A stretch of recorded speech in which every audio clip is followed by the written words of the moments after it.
Hello everybody, this is Nikki Jameson here, and I'm just going to do some very quick watercolor abstracts here.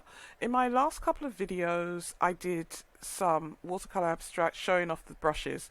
So in this video, I'm going to choose a selection or make a selection and add into the selection by clicking the add to selection. Okay, I'm going to click it again. I'm really just doing these 4 boxes. In the first time I started doing this, so I'm just going to ramble as I do this. This is really just to show the tools. The first time I did this, what I did was I did 6 very narrow boxes. But as I was doing it, I thought, we could use 4 because you can see more of the paint. So I'm going to use the watercolor pigment brushes, which I demonstrated in the previous 2 videos, but I wanted to try out the just 1 or 2 brushes with this.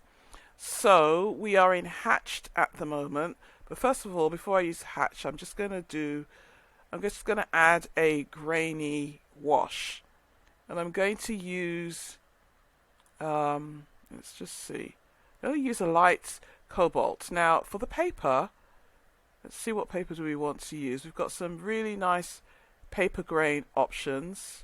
And since this is a bit of a play around, I'm going to go to I think I'm going to use like cobalt blue and a grainy wash, which I will reset. And I'm just going to put that in. Now for this, the grain is 0. I'm going to make it maybe 5%. 0 would be fine, but I just want to put it here. So because I'm going a bit fast here, maybe I shouldn't go a bit so fast.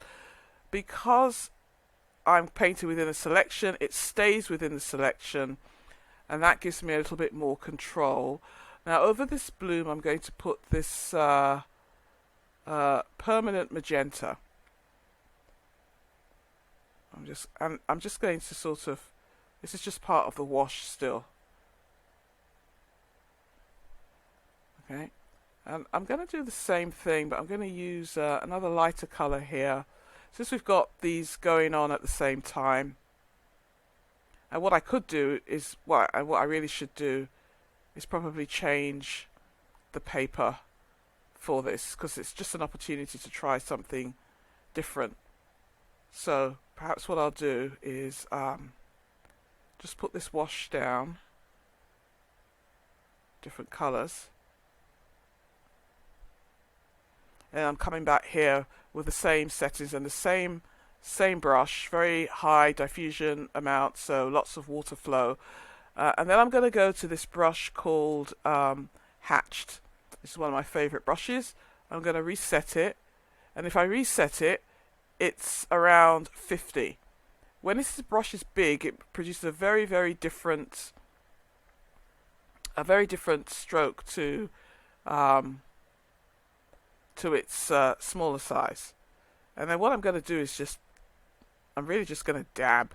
I'll make this bigger, and this is really probably going to be to show myself more than anything else, just to see what do we get if we do this. Okay, so we'll stay with this magenta. So if I press hard, I do get some really quite nice paint flow. And because of the paper type, it is sort of making this bloom kind of thing. I made it a bit smaller. Let's turn the grain up a little bit. This is very interesting. Make it another color here. See, every time you use these brushes, every time I use these brushes, I get a slightly different outcome. Because I used a different wash the last time, I'm getting something really quite different this time round, which is fine. It's just really interesting. It just means that you can never really just say it's going to be exactly as it was the last time around. Let's make this brush a little bit bigger, see if we get... Yeah, so if I make it really big, I've got these really big hatching strokes, which I don't want. So I think the brush needs to stay around the sort of between 30 and 50. And if I press, I get a nice kind of, really nice blooming mark here, like flowers. This really kind of picks up the light there. Okay, so it's very interesting. Okay, let's go to our next one here. So we have a grainy wash here, and I've got the paper called Blooms still. Let's see, why don't we change that to Wispy Canvas Gesso. I do like the blooms though. It's kind of like a nice paper. But since we're in the experimentation mode, this is okay. So I put a lighter wash background here. Let's try Hatched again and see what we get with this brown. It's kind of nice. I like this because it, we got 250. So the diffuse amount is quite low here. So I'm going to turn that up and then just see what we get. Go to a bright color here. Yeah, okay. So the diffusion amount was pretty slow on that one, and that's why we didn't get this really nice watercolor effect that I was actually looking for. This is why it's a good thing to really experiment and check your settings.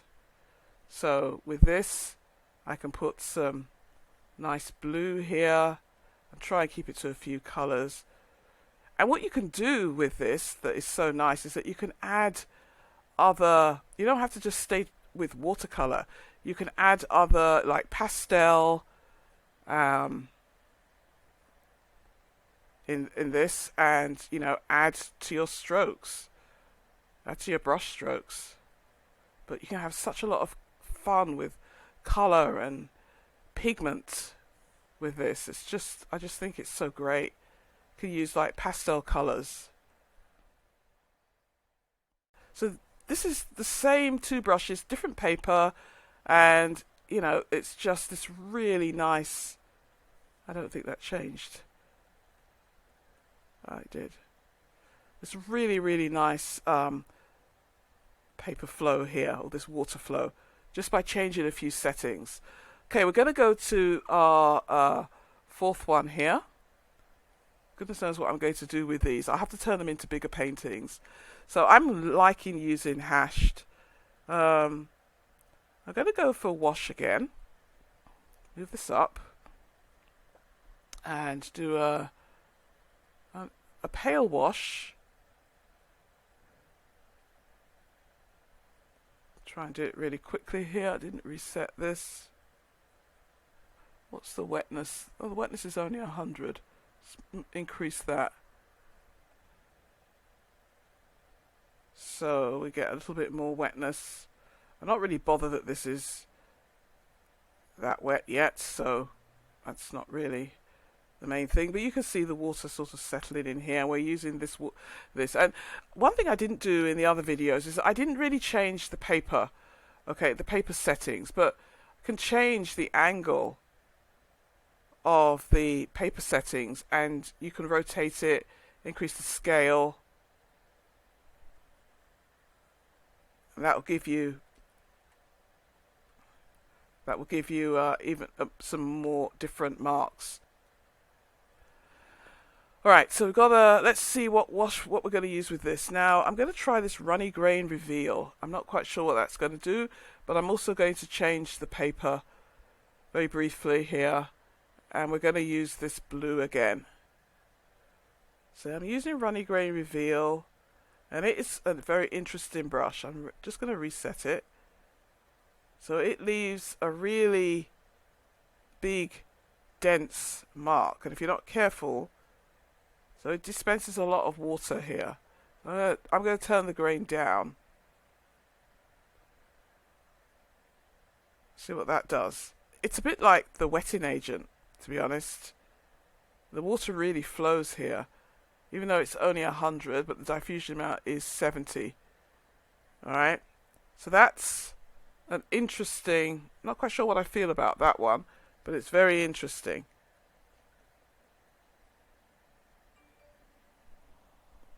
Okay, so that one's got a little bit of a flow, very interesting. I'm going to change the paper to the watercolor one.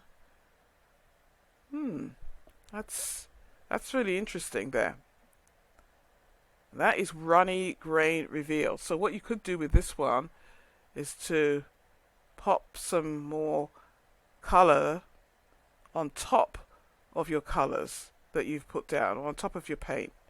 Just beware with this one though, because it is kind of like a slower brush, or it's behaving more slowly here. Let's just see if that changes if I do, let's say, hashed. Yeah, so that brush was kind of slowing itself down a little bit, and I went back to hashed, and I'm going to pick this red.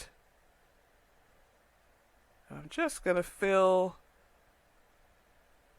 this out here. In fact, I'm even going to put a little lighter color, which might not show up because of the paint here. However, you do get a very interesting paint mark. Okay. So I'm pressing very hard here. I'm going to add a bit of blue. And the mixing turns it green. So even though I'm using blue here, because it's mixing with the orange, it's turning it green. So you've got some nice pigmentation mixing there. But this does a pretty good job.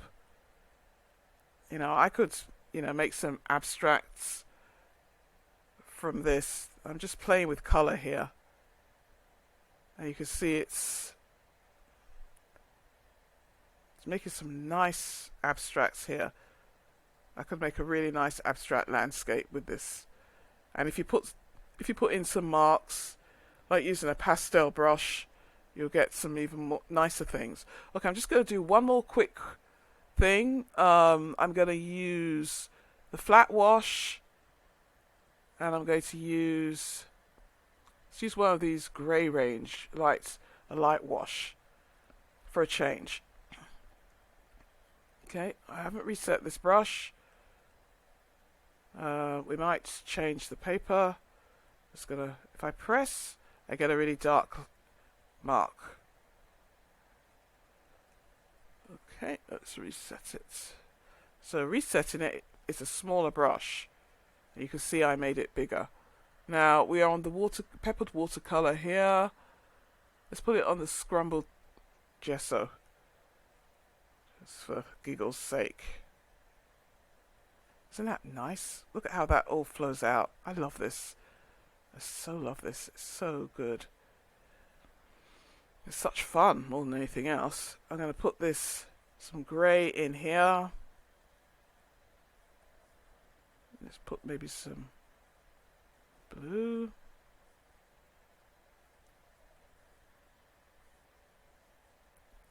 So I'm still using my wash at the moment. Now let's go to my Grainy Wash, flat wash. Let's go to runny. So if I put runny in, runny's good for, you don't really want to contain the paint. You just want to really make some nice patterns. You can start sampling. I like to put some white in here, but white doesn't really do an awful lot. Okay, let's try with this grey, or this pink rather. So this isn't really doing much because the water is quite concentrated here. Let's try and see with another paper here. I'm going to pop in some red here, dark What is this one? This is burnt sienna. And it's actually, I'm doing strokes, but it's actually good to kind of dab so that, you know, you break up your strokes a little bit. Now I'm going to go back to maybe my hatched. Hatched has some blending ability, but I can get, just sample that. In fact, I'll reset it just to give it a fair chance here. But immediately you can see that I can get some nice color. Now it can go a bit dark, okay, because of the concentration. So what you could do is reduce the opacity of the brush. As I reduce the opacity of the brush, see here, I get more of that color, that really nice color. Let's try with this yellow. So I moved it down, and then I used a light color. That doesn't always work. You have to play around with it. So what I'm doing there is I'm using the brush called Hatched at a fairly small size of 50. Let's add some lemon yellow there. Now if I wanted to, I could add some wetting agent. Let's reset that. And where I wanted to sort of lighten the color, say, I could just wet. And you can see these lines are because of the paper, and it's actually picking up the flow here, which is really, it's quite nice. If I press, I can add more of the wetting agent. Okay, now if I go back to my Grainy Wash, say, reset that to a smaller brush, I can add paint. So it's like painting wet into wet, which can give you some very, very interesting paint marks. Okay, let's put some blue in here. Okay, and maybe a bit of yellow, which is going to mix. Now don't forget, these are called pigments brushes, so you're going to get some really nice color mixing, and they are very, very close to natural or traditional watercolor, so you can just see the texture that these brushes produce. I just think the more I play with them, the more fantastic I think they are. They're really, really quite underrated and quite fascinating. Anyway, I hope you've enjoyed this really quick go round of 4 very different kind of brushes. I used different papers, but I actually used the same brushes. I used a wash, and in these 3 I used the hatched brush. In one of them, I think this one for the wash, I used the wash and then the runny grain reveal, and then the blooms, the hatch, which gave me this really nice bloom color. So if you have Painter, experiment with these pigment brushes and see what you come up with. Thanks for watching, happy painting, and maybe I'll see you in another video. Bye.